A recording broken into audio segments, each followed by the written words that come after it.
Comme aujourd'hui nous sommes Erev Shabbat, veille de Shabbat, on va dire un mot sur la paracha de cette semaine, la paracha de Haï Sarah. La Torah nous dit que Sarah a 100 ans comme à 20 ans. De même qu'à 20 ans, elle n'a pas fauté, pareil à 100 ans aussi, elle n'a pas fauté. Donc on dit que, bon, à nous, en tant qu'hommes, ça nous amène quoi?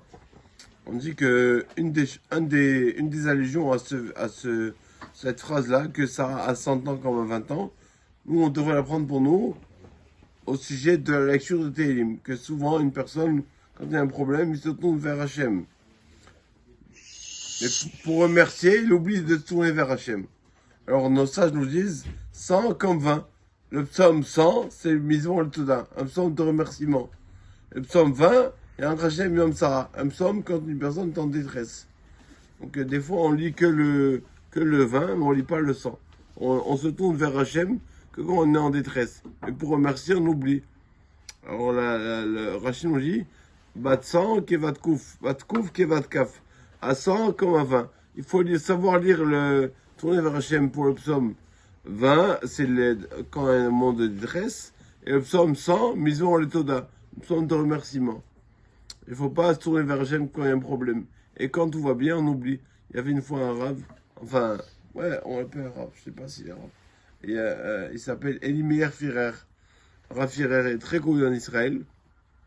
Il a reçu, comment on dit, comme le prix Nobel, Pras Israël, ce rave-là, il marche, c'est un rave, il marche avec le portable Shabbat. Il a le portable, comment ça se fait qu'il a le portable Shabbat?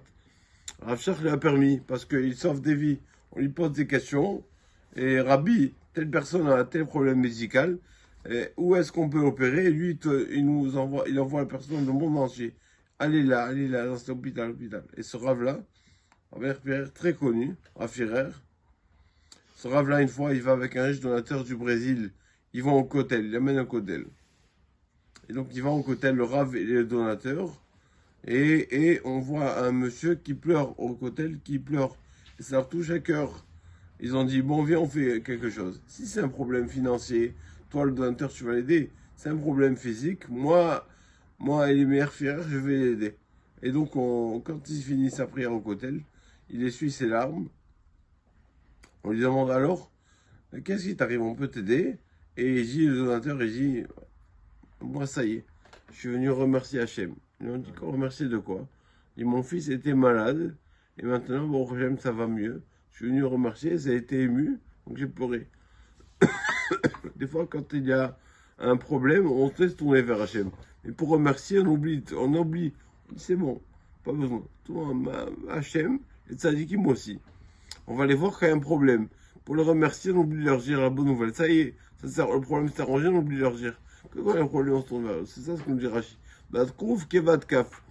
Comme à 100, le psaume Kouf c'est 100 et Kaf c'est 20. Le psaume 100 comme le psaume 20. Comme le psaume 100, maison Toda, doit être à la même hauteur que le psaume 20. Il y a un trajet, mais Sarah. Un moment de détresse, même comme le moment de remerciement, il est identique. Comme on se tourne vers Hachem pour la détresse, on se tourne vers Hachem aussi pour le remercier. Amen, amen.